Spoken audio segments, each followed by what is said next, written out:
Alright boys and girls, welcome back to the channel. Today, we're doing a car check on my drift car. If you didn't see the last video where I'm tearing it up on track in this thing, you're sleeping, check the channel. Without any further ado, let's get into it. So this is my 1999 E36 316i Coupe. I'm going to tackle this from the ground up. For those of you who are regular viewers on the channel, you would know that this car is usually sitting on 3 spokes. So please excuse the Style 6s on this thing right now. This is a bit of a get back home from the track wheel setup. Don't worry, I still have my tri-spokes. They're here, but as you can see, the tires are not too happy. So I don't want to run the risk of driving with them on the street, seeing as police have already told me off about that. So for wheels, as you can see, I'm running BMW Style 6 16 by 7.5J ET20 from factory. These usually come on the E38 728i, but they're great as a drift wheel for an E36. So for tires, I run 195 45 16. At the moment, they're Sunnies, but it's usually the cheapest brand new tire that I can find on the internet. I buy in bulk before the drift days, and tires don't usually cost me more than 50 quid per tire, 50 Great British pounds. In the past, I've run Altelli and other similar brands, but I usually like to run them square front and rear. Even though recently I've been finding that running sport tires in the back, like a Toyo T1R or a Nankang NS2, actually makes these cars feel better in drift. In terms of tire pressures, I do usually like to run higher pressures in the front than I do in the rear. So next, let's get into suspension and alignment. In here, you will see my HSD Dual Tech coilovers. I bought these used a few years back on Facebook Marketplace. They've been amazing. The car feels great. They've lasted a good while, and the high adjustment options are perfect for me. You can also adjust the dampening with these too. In terms of steering lock, I have the Wizards of Lock 50mm CNC extended lower arms, paired with the cut and shortened knuckles. If you do end up ordering a set of these arms, definitely mention my name. Let them know I sent you. And I specifically asked for corrected Ackerman to give the best feeling and self-steer in drift. I've ran this angle setup on my drift car since I started drifting. This is what I'm used to. This is what I love. Now, seeing as the arm pushes the knuckle further away, you do also need to extend your tie rod. So instead of cutting and welding mine, I've gone for a more bolt-on setup, which is an E90 inner tie rod with just a stock E36 outer tie rod. That assembly is long enough to account for the 50mm extension of the lower arm. I don't run any rack spacers. In terms of brakes, this car is running stock calipers and pads with some upgraded drilled and slotted eBay brake rotors. I find the stopping power is plenty. So that's my front suspension setup. Nothing complex, quite simple.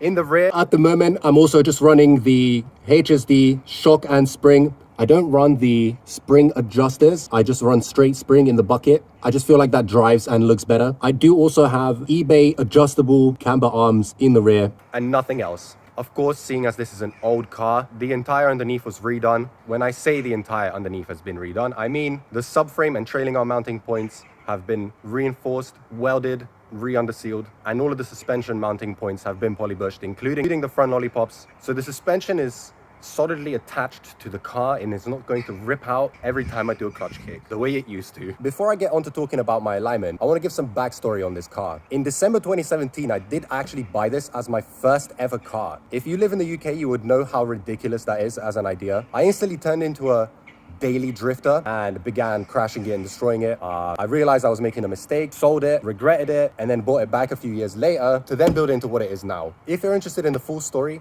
it's all pretty much documented on this channel and my old channel, which is in the description. Right, so let's get back into alignment, starting at the front. Because I have the extended lower arms, I'm running an excessive amount of negative camber, just a little over -7. My toe in the front is pretty square, and I feel like the car steers and feels amazing in drift. As you can see, the car is basically at full lock at the moment, and I have flat contact patch in my lead wheel, which is kind of like exactly what you want in a drift car. In the rear, it's very important to me that I run 0 camber or close to it, as to maximize tire wear and grip levels. Now, unfortunately, when your car is really low like this and you correct the camber to sit close to 0 or at 0, because of the rear suspension setup on the E36 from factory, the car naturally toes out and gives a lot of, I guess, negative toe, which has always been advised against, but I feel like the car drives quite good as it is, especially considering the current drivetrain setup, which I will get onto soon. I might be looking to reduce the amount of toe out that I have in the future, but for now, I'm quite happy with this setup. So, onto interior. I did just come back from the drift day, so the car is slightly filthy, though that's definitely just an excuse. I've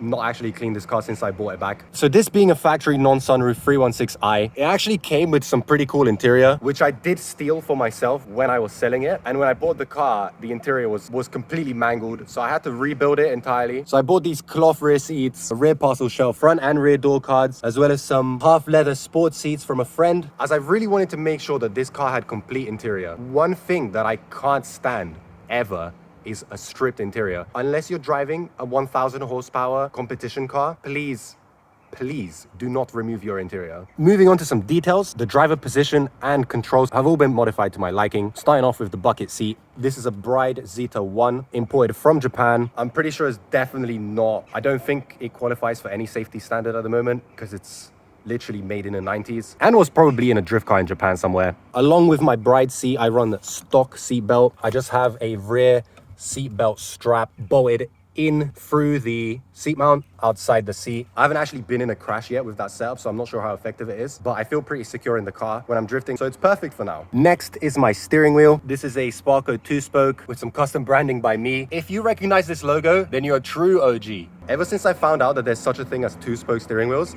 I always wanted one. This one ended up popping up on Marketplace for like literally a third of market value, and it was brand new in box, and it was only 20-minute drive away from me, so I was at the dude's door handing him cash. I love this thing. It feels great. It's sturdy, and the suede finish feels really nice in my hands. Behind this beautiful Sparco steering wheel, you will see my Lockwood clocks with a custom Rogue sticker. I found these clocks on Marketplace. I'm pretty sure I got them for free along with some body panels I went to buy off of a braking car. The best part about these clocks, if you look, they're actually on 83,000 miles. So the funny thing is, in my completely written off, ratty piece of shit drift car are some quite valuable E36 clocks. This is just kind of part of my style. I kind of like to roll like this. Center console wise, the OBC has been gutted out.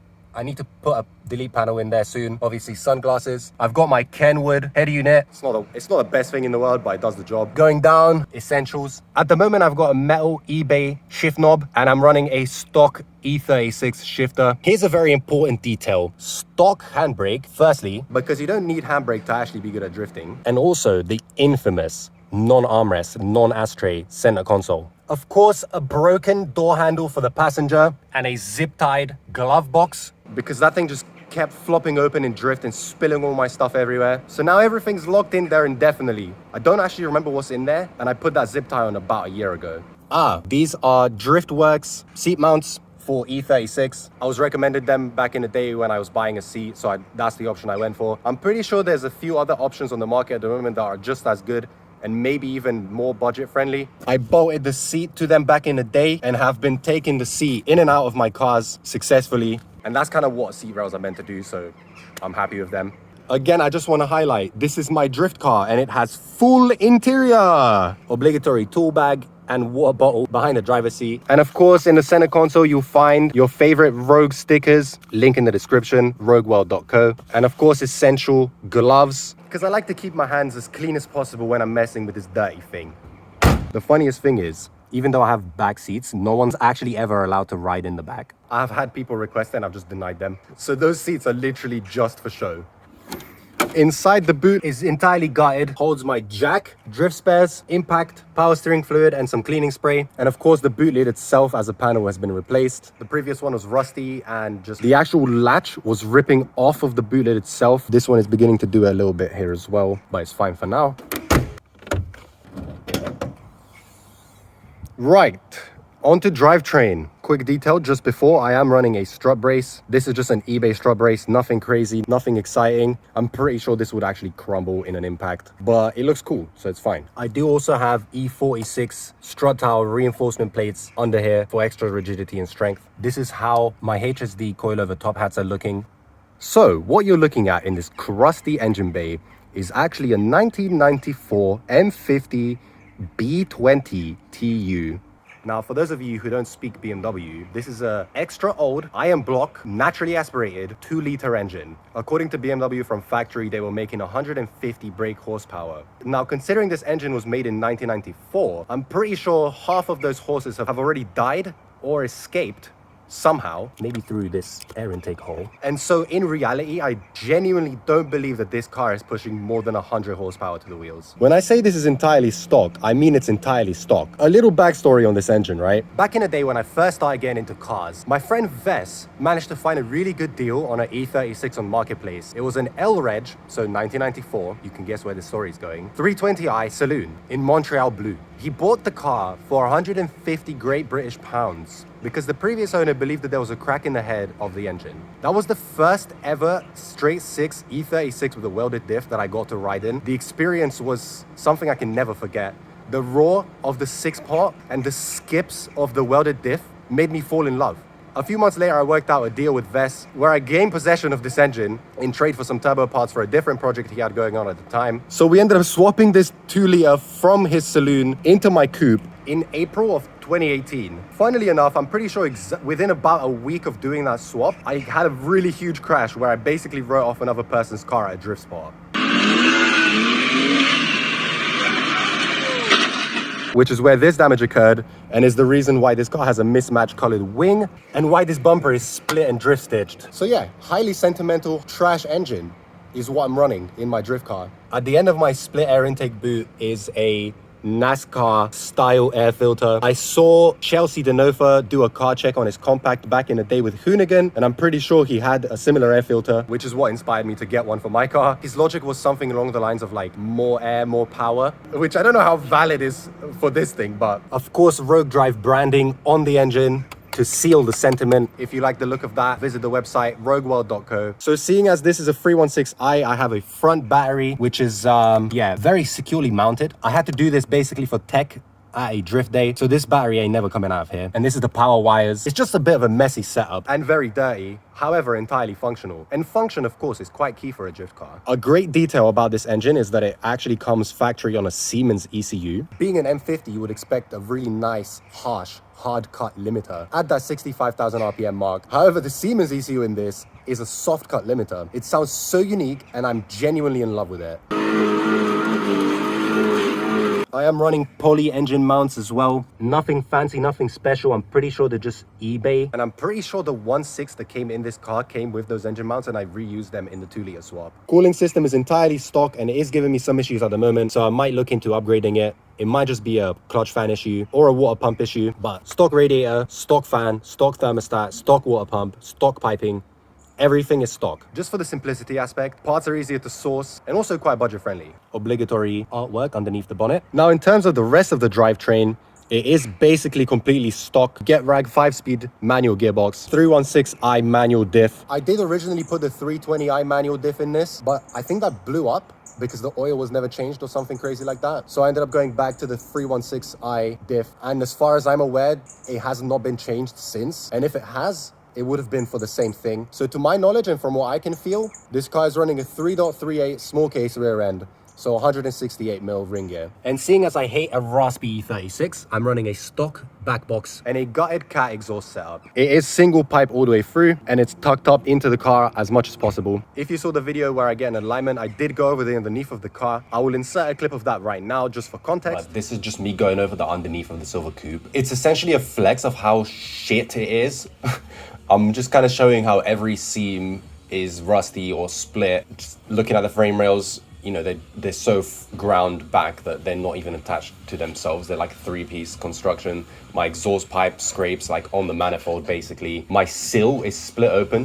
Jacking point, forget about it, you know what I mean? Just showing how I scrape my fuel tank and how I also scrape my fuel and brake lines. Further flex. So some grass there, I don't know if you saw it. I just, you know, carry some woods with me. Leave a comment below which is your favorite part of the car so far. Tell me if you think I'm crazy for running a 2-liter. Would you run this M50 2-liter in your E36? So now comes your favorite part, visuals. We can start in the front and move to the back. I've got the Rogue BMW logo available on rogueworld.co. Seeing as this is a 1999, I've decided to go with a facelift nose cone that I painted myself and obligatory chrome grills. If you got an E36 and don't run chrome grills, you're tripping. This is such an essential part of the car. Next, headlights. Stock headlights, okay? I haven't opened them up to put angel eyes. I haven't painted the plastics any color. I haven't removed the glass. Stock headlights with stock bulbs.